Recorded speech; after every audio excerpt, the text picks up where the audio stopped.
Hello, my name is Ramona Rhein.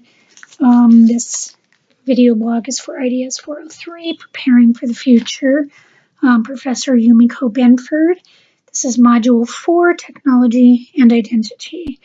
The first question in the rubric is, what is the difference between my digital identity and my real-world self? My answer to that is that it has to do with confidence, precision, and detail of what I write when I am on a laptop or a computer. When I write knowing what I want to say, but when I use my words, it is much more difficult for me to speak with precision. I have a tendency to freeze up whenever I'm actually talking to people. So I would say that my digital identity has more confidence as far as being able to use words, as far as being able to say things with precision. And when I am speaking, I do not have that confidence or that ability. What is the same as my real world self or my digital identity? One of the biggest things is that I am able to both communicate the issues that are important to me when I'm on the internet as opposed to when I'm speaking face to face. Of course, I don't do it with the words that I like to use when I am talking on a video, or not a video, when I'm writing online, but the issues themselves still mean a lot to me. For example, one of my biggest issues that I consider important is the environment, and the other one is poverty. Those two things I can express both in my real self to those people that I'm talking to as well as online, but when I am writing, I do it with much more precision and much more detail of words. Number 2, how does technology help me to fully express what dimension of my identity and how? Like I said with the last question, I struggle with words when I speak. Technology helps me to define my thoughts, to find the exact words that express what I want to say. Having words available at my fingertips with online dictionaries and a thesaurus allows me to do that. The other thing that technology does is it allows me to have a social life outside of work. I am not a very social person, so having a social life on Facebook or on my blog page, which really nobody really responds to, but it does give me an opportunity to be a little bit more of myself anytime that I'm writing on the iPad or on the internet. So it also helps me to stay connected with my family, who I don't see every day. I have family who lives in the Virgin Islands, and I also have family who lives in Massachusetts, and it gives me the opportunity to stay in touch with them, plan events, being able to go out there, but more than anything, just be able to speak with them when I don't have the opportunity to see them face to face. Number 3, how does technology govern my identity? For example, technology such as Facebook has taught me to censor what I say, especially in light of the recent election and political issues. It works in the same way that Bentham's panopticon works. Knowing others are reading what I post, I am careful in what I say. The same concept determines the fiction that I write too. I want to reach a certain audience, so I write what I think that they want, and that is how technology governs my identity. How does technology shape my identity? Technology shapes my identity in a couple of ways. One is how it establishes my credibility. My blog page and my Facebook page, both of them are history, so I go out of my way to research credible resources so that I can write this stuff on my blog page and write the stuff on my Facebook page, and it establishes my credibility to my readers. And I don't think that people would take me seriously as a historical writer if I do not have established credibility beforehand. Foucault says that the self is not given, it is made and remade.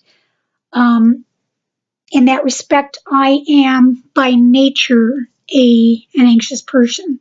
But when I begin to write, when I begin to use the internet technology that I have available to me in becoming a writer, my self-esteem is built on that.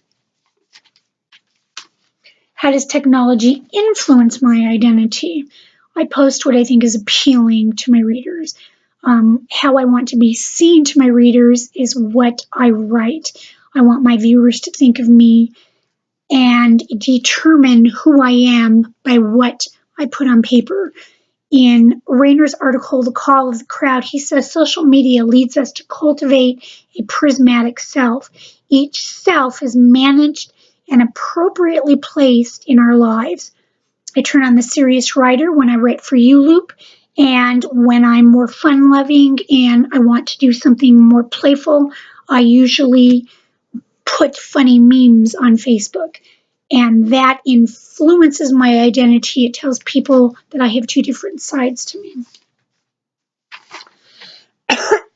How my digital identity is a product of the social and technological context in which I live. I was the last one in my family to get on the technological bus. I actually got an iPad when I went to Africa because I went to see the gorillas in Rwanda. And the reason I did that was because if something happened to me while I was seeing them, I wanted footage of what happened to me. I know that sounds silly, but that's exactly the reason that I got it. And then when I got up there, I found out that they are the most incredibly social, sentient, and loving beings, and I didn't ever have to worry about it at all. However, when I was in Rwanda, it gave me the opportunity to communicate with my children across the world. They were in the United States, I was in Rwanda, and having that gave me the opportunity to stay in touch and to know what was going on. It also allows me to go to the university, like here at Southern New Hampshire University, while I'm in Colorado, and I can research my job options. I can do my homework. I can research stuff for papers. I can do anything that I need to with the technology available to me in the internet. And I don't have to go to the library. I don't have to wait for a book. I don't have to do anything and wait for it. It is immediately at my fingertips. How is my online identity like a performance? When I am on social media, I write with confidence. I speak with confidence because I do not have to communicate face-to-face with anybody. That is more of a performance than who I really am. That is how I want to be seen, but it is not necessarily what I'm really like. It's easier to pretend to be confident as a writer than it is to get up there and actually narrate something to a crowd. It is a performance of confidence. How is my behavior different when I know it's public? Recently, I made a political statement on Facebook that offended a friend, and although I did not recant my statement, I had to apologize for the harshness of the words that I used. I've since then been more careful of what I say. The majority of my social life is online, and I have to show the same respect as I would in a face-to-face social life. Excuse me. How does my digital identity affect my sense of who I am? I didn't choose to go to college until I was 52 years old. And it was for a couple of reasons. Number one, because my life takes a detour. Most people's do. Things don't always work out as planned. I had children. I got married, had children, and then I got a house, pretty much established in my job. I did everything that life requires. And then when I was older, I decided I wanted to change my careers and to write instead of doing what I do now and work in the medical field. That was one of the reasons that I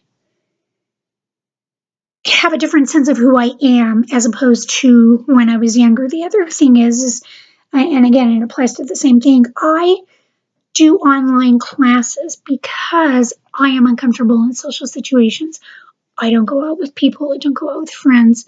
I am extremely uncomfortable in a classroom of complete strangers who are, in most cases, going to be 30 years my junior. So this gives me the opportunity, being able to do online classes gives me the opportunity to learn, to change careers, to do what I want to do without the insecurity of having to be in a social situation that I am not comfortable with.